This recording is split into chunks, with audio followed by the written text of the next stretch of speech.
Hello guys, welcome back to our channel. So ഇന്ന് നമ്മൾ നോക്കുന്നത് ബ്ലൂ ലോക്ക് എന്ന ജാപ്പനീസ് അനിമി ടി വി സീരീസിന്റെ സീസൺ 1 മൂന്നാമത്തെ എപ്പിസോഡാണ്. എപ്പിസോഡോട് പോകുന്നതിന് മുമ്പ് എല്ലാവരും നമ്മുടെ വീഡിയോ ഒന്ന് ലൈക്ക് ചെയ്യുക. നിങ്ങൾ ലൈക്ക് ചെയ്യുന്ന സമയത്ത് ഈ വീഡിയോക്ക് എത്ര ലൈക്ക് ആയെന്ന് തീർച്ചയായിട്ടും താഴെ കമന്റ് ചെയ്യുക. അപ്പോൾ സമയങ്ങളെ നേരെ എപ്പിസോഡിലോട്ട് പോകാം.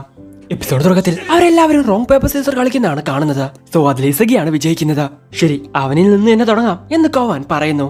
ഞാൻ സെന്റർ ഫോർവേഡ് ആയിട്ട് ഇരിക്കണമെന്നാണ് ആഗ്രഹിക്കുന്നത്. ഇതേസമയം ഈഗോ സ്ക്രീനിലോട്ട് വരുന്നു. ഫസ്റ്റ് സെലക്ഷനിൽ മൊത്തം 3 മാച്ച് ആയിരിക്കും ഉണ്ടാവാൻ പോകുന്നത്. അതിൽ ബെസ്റ്റ് 2 ടീമിനെ മാത്രമായിരിക്കും ഞങ്ങൾ സെലക്ട് ചെയ്യാൻ പോകുന്നത്. ബാക്കി വരുന്ന 3 ടീമിനെ ഇവിടെ നിന്നും പുറത്താക്കുന്നതായിരിക്കും. പക്ഷെ ആ ടീമിൽ നിന്നും നല്ല രീതിയിൽ പെർഫോം ചെയ്യുന്ന പ്ലേയേഴ്സിന് വീണ്ടും ചാൻസ് കിട്ടുന്നതായിരിക്കും. പറഞ്ഞു വരുവാണെങ്കിൽ നിങ്ങളുടെ ടീം തോറ്റുപോയാലും നിങ്ങൾ നല്ല രീതിയിൽ പെർഫോം ചെയ്യുവാണെങ്കിൽ നിങ്ങൾക്ക് ബ്ലൂ ലുക്കിൽ സർവൈവ് ചെയ്യാൻ സാധിക്കുന്നതായിരിക്കും എന്ന് പറയാണ് ഈഗോ. പിന്നീട് മാച്ച് ആരംഭിക്കാനുള്ള എല്ലാ പ്ലാൻസും ഇവർ തയ്യാറാക്കിക്കൊണ്ടിരിക്കുന്നു. ശരി, ഞാനൊരു ഫോർമേഷൻ കണ്ടുപിടിച്ചിട്ടുണ്ട്. ഇസഗി ആയിരിക്കും നമ്മളെ മുൻപിൽ കൊണ്ടുപോകാൻ പോകുന്നത്. ലോ റാങ്കിലുള്ള അവൻ സെന്റർ ഫോർവേഡിൽ നിന്ന് നമ്മളെ വിജയിപ്പിക്കുമെന്നാണോ നീ പറയുന്നേ എന്ന് ഇഗ്രാഷി ചോദിക്കുന്നു. ഓ, നീ അവനേക്കാൾ താഴെയല്ലേ എന്ന് പറഞ്ഞ് മറ്റുള്ളവർ അവനെ കളിയാക്കുന്നു. അതുപോട്ടെ, നിനക്ക് ഗോൾ കീപ്പർ ആയിട്ടിരിക്കാൻ ഓക്കെ അല്ലേ എന്ന് ചോദിക്കുകയാണ് ഈമാനോട്. സ്റ്റോൺ പേപ്പർ സീസറിൽ ഞാൻ തോറ്റുപോയില്ലേ, വേറെ വഴിയില്ലല്ലോ. ശരി, എന്തൊക്കെ സംഭവിച്ചാലും വിജയിച്ചേ പറ്റൂ എന്ന് പറഞ്ഞ് മാച്ചിന് വേണ്ടി എല്ലാവരും പുറപ്പെടുന്നു. സോ അവരുടെ എതിരെ കളിക്കാൻ വേണ്ടി ടീം എക്സ് ആണ് അങ്ങോട്ട് വരുന്നത്. ക്യാമറാസ് ആയിരിക്കും ലഫ്രി ആയിട്ട് അവിടെ നിൽക്കാൻ വേണ്ടി പോകുന്നത്. ശരി, മാച്ച് ആരംഭിക്കാം. എന്താ സഖി, പേടിയാവുന്നുണ്ടോ? പേടിച്ചിരുന്ന ഒരിക്കലും കളിക്കാൻ സാധിക്കില്ല എന്ന് പറയുവാണ് ബാഷിറ. ഇല്ല, തീർച്ചയായിട്ടും നമ്മളിതിൽ വിജയിക്കും എന്ന് ഇസഗിയും പറയുന്നു. അങ്ങനെ പെട്ടെന്ന് തന്നെ മാച്ച് ആരംഭിക്കുന്നു. ബാഷിറ ഇസഗിക്ക് ബോൾ കൊടുക്കുന്നു. അവൻ അതുകൊണ്ട് മുന്നോട്ട് പോയിക്കൊണ്ടിരിക്കുന്ന സമയത്താണ് അവന്റെ മുൻപിൽ എതിർ ടീമിലെ 3 പേർ നിൽക്കുന്നത്. ഇവരെ കട്ട് ചെയ്ത് ഇത് മുന്നോട്ട് കൊണ്ടുപോകണോ അല്ലെങ്കിൽ ബോൾ പുറകിലോട്ട് ഇട്ട് കൊടുക്കണോ എന്ന് പറഞ്ഞ് അവൻ അവിടെ ചിന്തിച്ച് നിൽക്കുന്നു. എന്നാ പെട്ടെന്നാണ് റേച്ചി അങ്ങോട്ട് വരുന്നത്. അവന്റെ കയ്യിൽ നിന്നും ബോൾ തട്ടിപ്പറിച്ച് മുന്നോട്ട് പോകാൻ വേണ്ടി ശ്രമിക്കുന്നു. സോ ഇവരുടെ പ്ലാൻ പ്രകാരം അവൻ ഡിഫൻഡർ ആയിട്ടാണ് നിൽക്കേണ്ടത്. ഹേ റേച്ചി, നീ എന്താ ചെയ്യുന്നേ? ഏറ്റവും കൂടുതൽ സ്കോർ ഞാൻ എടുത്താൽ മാത്രമേ എന്നെ കൊണ്ട് ഇവിടെ സർവൈവ് ചെയ്യാൻ സാധിക്കൂ. അതുകൊണ്ട് ഇത് ടീമായിട്ട് കളിച്ചിട്ട് കാര്യമില്ല. അത് തന്നെയാ എനിക്കും പറയാനുള്ള എന്ന് പറഞ്ഞ അവന്റെ കയ്യിൽ നിന്നും ബോൾ തട്ടിപ്പറിച്ചെടുക്കുവാണ് കുനുഗാമി. സോ ഇസഗിയുടെ ടീമിലുള്ള ഓരോരുത്തരും പരസ്പരം ബോളിന് വേണ്ടി അടികൂടുന്നു. എന്നാൽ പെട്ടെന്നാണ് എതിർ ടീമിലെ ഒരുത്തൻ ആ ബോളും കൊണ്ട് അവിടെ നിന്നും ഓടുന്നത്. എന്നാൽ അവിടെയും ഇത് തന്നെയാണ് അവസ്ഥ. ബോളിന് വേണ്ടി അവരുടെ ടീമും പരസ്പരം അടികൂടിക്കൊണ്ടിരിക്കുന്നു. ഇതോ കണ്ട് ഇസഗിക്ക് ഒന്നും തന്നെ മനസ്സിലാവുന്നില്ല. ഇപ്പൊ ഞാൻ എന്താ ചെയ്യണ്ടേ? ആ ഈഗോ 0-ൽ നിന്നും തുടങ്ങണമെന്നല്ലേ പറഞ്ഞേ?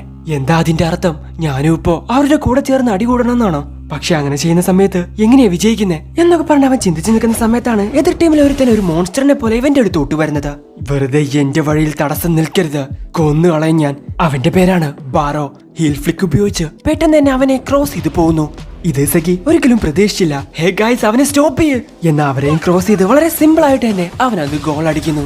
എന്നാൽ ഗോൾ കീപ്പറിനെ കൊണ്ട് അതൊന്ന് റിയാക്ട് ചെയ്യാൻ പോലും സാധിച്ചില്ല.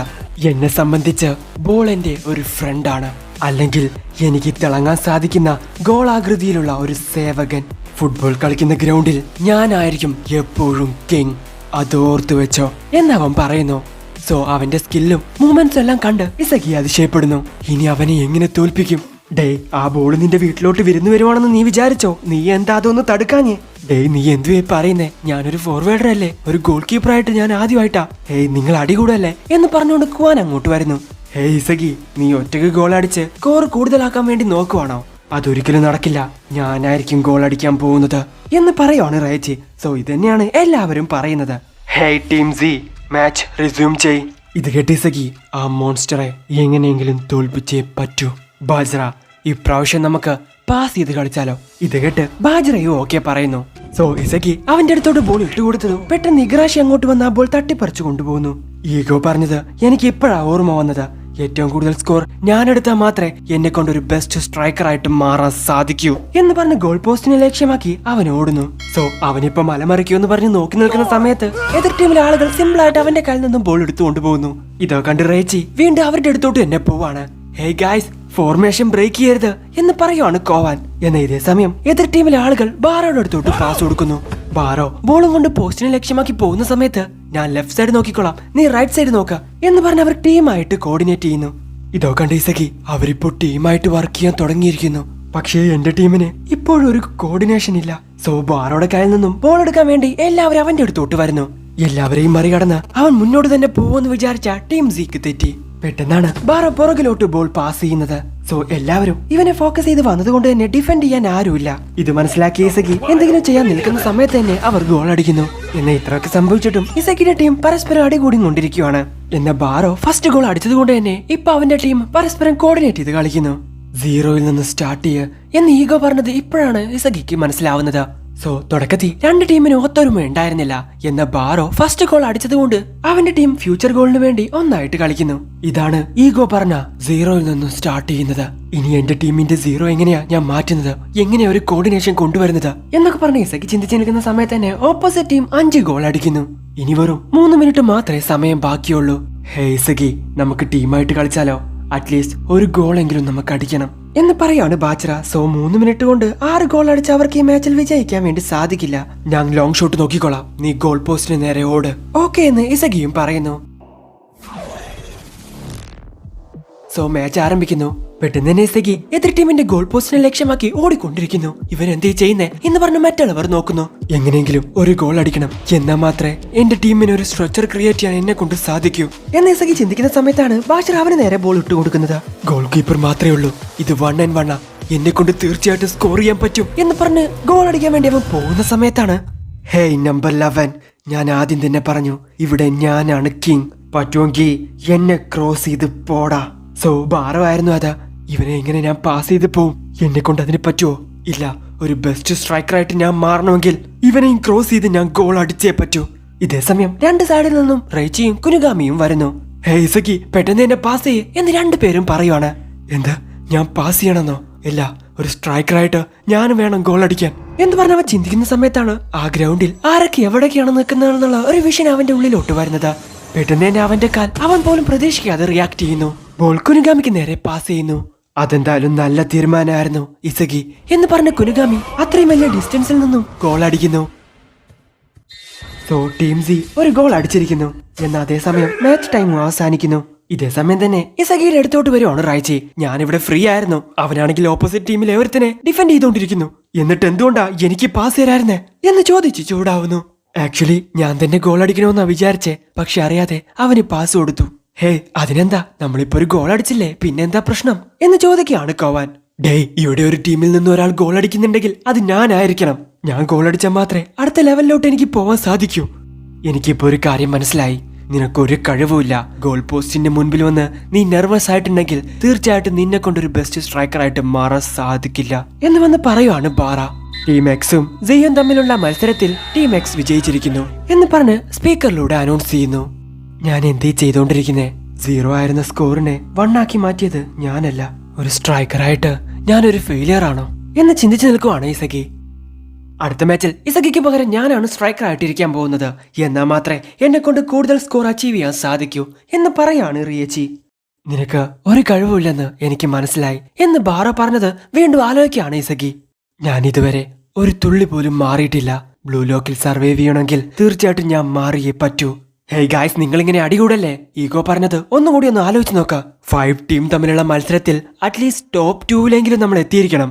എല്ലാ ടീമും 3 മാച്ച് വെച്ച് കളിക്കുന്നുണ്ടെങ്കിൽ നമ്മൾ അറ്റ്ലീസ്റ്റ് ഒരു വട്ടം തോറ്റാലും 2 വിന്നെങ്കിലും ഉണ്ടായിരിക്കണം. എന്നാൽ മാത്രമേ 7 പോയിന്റ്സ് എടുത്ത് ലീഡിങ്ങിൽ നിൽക്കാൻ വേണ്ടി സാധിക്കൂ. ഓ, അപ്പൊ നമ്മൾ 2 പ്രാവശ്യം തോറ്റു കഴിഞ്ഞാൽ നമുക്ക് പിന്നെ ചാൻസ് ഉണ്ടാവില്ല അല്ലേ എന്ന് ചോദിക്കുകയാണ് ഈ മാൻ. ഓ, അങ്ങനെയാണെങ്കിൽ ജയിക്കാൻ വേണ്ടി എന്ത് ഐഡിയ വെച്ചിരിക്കുന്നേ എന്ന് ചോദിക്കുകയാണ് ഇഗ്രാഷി. ഈ കഴിഞ്ഞ മാച്ചിൽ ബാഷിറയും ഇസഗിയും ഇല്ലായിരുന്നെങ്കിൽ നമ്മളെ കൊണ്ട് ഗോൾ അടിക്കാൻ സാധിക്കില്ലായിരുന്നു എന്ന് പറയാണ് കുനുഗാമി. എന്തുവാടാ നീ ഗോൾ അടിച്ചെന്ന് പറഞ്ഞ് അഭിമാനിക്കുകയാണോ എന്ന് ചോദിക്കുകയാണ് റിയച്ചി. ഈ ദിവസത്തെ ബെസ്റ്റ് ഗോൾ എന്ന് പറയുന്നതേ അതാണ്. എന്താ ഞാൻ പറഞ്ഞത് ശരിയല്ല ഇസഗി എന്ന് പറഞ്ഞ് ഡ്രസ് ഒന്നും ഇടാതെ ബാസഗി അങ്ങോട്ട് വരുന്നു. ഒരു ടീമിനെ മൊത്തം ഫോർവേഡായി വെച്ചിട്ട് നമ്മൾ എങ്ങനെ കളിക്കാനാ? 0-ൽ നിന്നും തുടങ്ങണമെന്നല്ലേ ഈഗോ പറഞ്ഞത് എന്നവര് പറയുന്നു. ഈഗോ പറഞ്ഞ ആ 0-ൽ നിന്നും സ്റ്റാർട്ട് ചെയ്യുന്ന കാര്യം എനിക്ക് മനസ്സിലായി. അതെന്താണെന്ന് ഞാൻ കണ്ടുപിടിച്ചു ഗായ്സ് എന്ന് പറഞ്ഞ് എഴുന്നേക്കുവാണ് ഇസഗി. എന്താ എന്താ എന്ന് എല്ലാവരും ചോദിക്കുന്നു. ഇന്ന് നടന്ന ഫസ്റ്റ് റൗണ്ട് എല്ലാവരും ഒന്ന് ആലോചിച്ച് നോക്ക്. 2 ടീമും 0 ആയിരുന്ന സമയത്ത് ഒരു കോർഡിനേഷൻ ഇല്ലാതെയാണ് അവർ കളിച്ചത്. എന്നാൽ അവരുടെ ടീമിലെ ആ 0 ബാറോ 1 ആക്കി മാറ്റിയതിനു ശേഷം ബാക്കിയുള്ള എല്ലാവരും അവനെ ഫോളോ ചെയ്യാൻ വേണ്ടി തുടങ്ങി. അവരുടെ ടീമും കോർഡിനേറ്റ് ആയിട്ട് കളിക്കാൻ തുടങ്ങി. സോ എനിക്ക് തോന്നുന്നു ഈ 0-ൽ നിന്നും 1 ആക്കി മാറ്റുന്നത് ഇതാണെന്ന്. 0 1 ആക്കി മാറ്റണമെങ്കിൽ ടീമിനെ വിശ്വസിക്കാതെ നമ്മൾ ഒറ്റയ്ക്ക് പരിശ്രമിച്ച് അത് 1 ആക്കി മാറ്റണം. എന്നാൽ ഗോൾ 1 ആക്കിയതിനു ശേഷം നമ്മൾ ടീമായിട്ട് ഒത്തൊരുമയോടെ കളിക്കണം. അങ്ങനെയായിരിക്കും ഈഗോ പറഞ്ഞത്. അങ്ങനെയാണെങ്കിൽ നമ്മുടെ ഇൻഡിവിജ്വൽ സ്കില്ലിനെ പറ്റിയാണോ ഈഗോ പറഞ്ഞത് എന്ന് മറ്റൊരുത്തൻ ചോദിക്കുന്നു. അതെ, ഒരാളെ കൊണ്ട് ഒരു ഗോൾ അടിക്കാൻ സാധിച്ചാൽ മാത്രമേ ഓട്ടോമാറ്റിക്കലി മറ്റുള്ളവർ അവനെ ഫോളോ ചെയ്യൂ. സോ ഇന്ന് അങ്ങനെ ഒരു ടീം ഫോം ആവാൻ കാരണം തന്നെ 0-1 ആക്കി മാറ്റിയ ബാറോ ആണ്. ഒരു സ്ട്രൈക്കറായിട്ടുള്ള നമ്മൾ ഒറ്റയ്ക്ക് ഇൻഡിവിജ്വൽ ആയിട്ട് എന്നെ ഗോൾ അടിക്കാൻ വേണ്ടി പഠിച്ചിരിക്കണം.